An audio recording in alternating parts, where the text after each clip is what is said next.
just have one to celebrate. I haven't said that one before. Ever heard that one before? I've been good all day. I've not had chocolate all day. I've not had biscuits all day. I'm just gonna have a few chocolates tonight and biscuits because I've been good all day. Ever said that one before? And I hear that a lot when people are trying to maybe lower their alcohol intake or get a handle on their comfort eating, snacking. And point one, before I go into the actual point here about getting ahead of yourself and actually treating yourself about how to do this.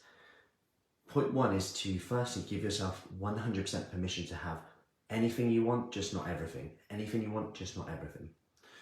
And I say that with the point of view in that if you gave yourself 100% permission to have biscuits, all the biscuits you want, eventually you'll reach a point where you don't actually want any biscuits anymore. Just think that through. Like, yes, you might eat like 10 packs today. Tomorrow might be 9 packs. Eventually you are going to get sick of these biscuits. I can pretty much guarantee that. Now, permission is a funny thing because then when you go into the costs and benefits of doing it, okay, what's the cost of doing it?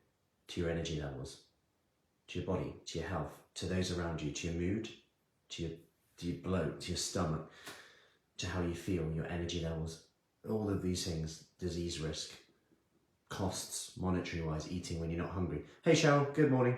All of these things. What's actually the cost of that? Alcohol, getting up the next day, not getting your things done that you need in the morning, not getting to that workout that you wanted to do because you're too tired, being then a bit like, oh, and there's nothing against that. It's about just being aware of these things. And this is just for me.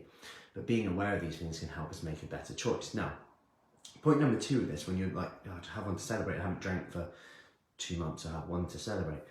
Or I've been good all day today, I haven't had any biscuits, so I'll just have a biscuit. Is that the main issue is we haven't actually got another reward planned. And we've got to get ahead of this. So still treat yourself, but have something ahead of this. So it could be like a massage booked for this time, buying some, like a night away at a certain point, having something that's a little bit different, that still is a treat, a bubble bath, like a nice bath, like I said, booking a massage, nails done, what one of the ladies does at a certain time, whatever these things are, booking something and it's still a treat, but it's non-food related. Because remember, food related rewards are simply just so easy to do. So because they're easy, convenient, pretty cheap, depending on what you go for, of course, and they change your state instantly. So we've got to always be on it. How do we change our state instantly? Well, I'm pretty sure that getting in a bath, we can change our state quite instantly. Going for a walk changes our state instantly. However, that is reliant on the weather, of course. A bath is running on, this sounds odd, but running the bath. Like you got to maybe go upstairs, run the bath, put it in. Whereas actually we just go to the fridge quicker on the same floor as me right now, open it up, eat, and it's changed my state instantly.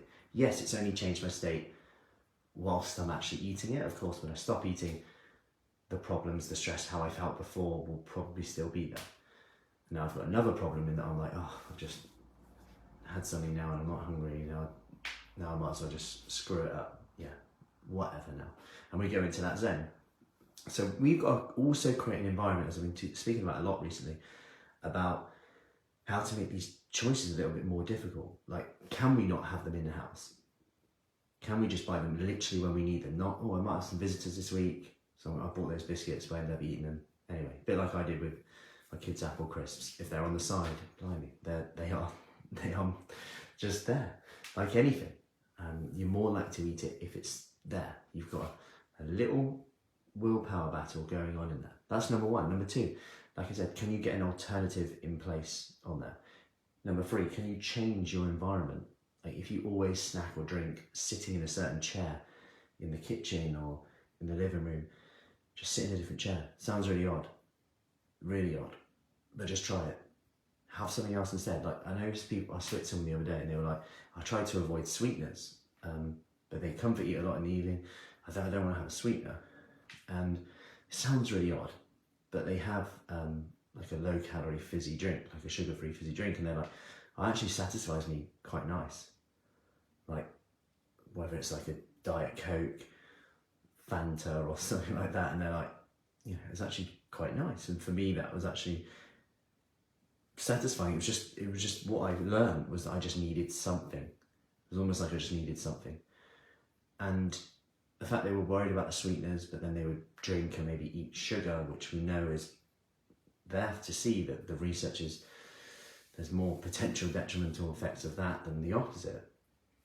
But in our heads, we had this thing about sweeteners. I'm not saying sweeteners are great. It's always about what the alternative is. So if that means that she consumes fewer calories, if that means she gets up the next day not hungover, a bit more energy, that's going to be a positive step as well. And I'm not saying do this. This is for someone who wants to do this. So she's saying, you know, I don't want to drink as much as I do, you know, maybe just weekends, or also just want to get a handle on my food in the evening because that's when I struggle. And that's where accountability comes in as well. She knows she's going to be checking in the next day, and that's power. Who are you accountable to?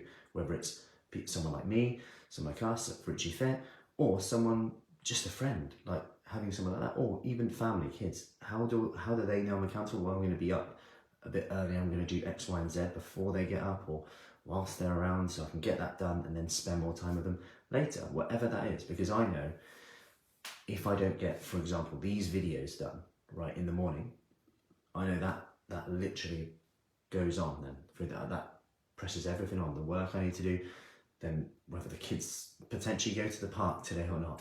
And it really goes to that. I'm like, who else is impacted by my behaviours today?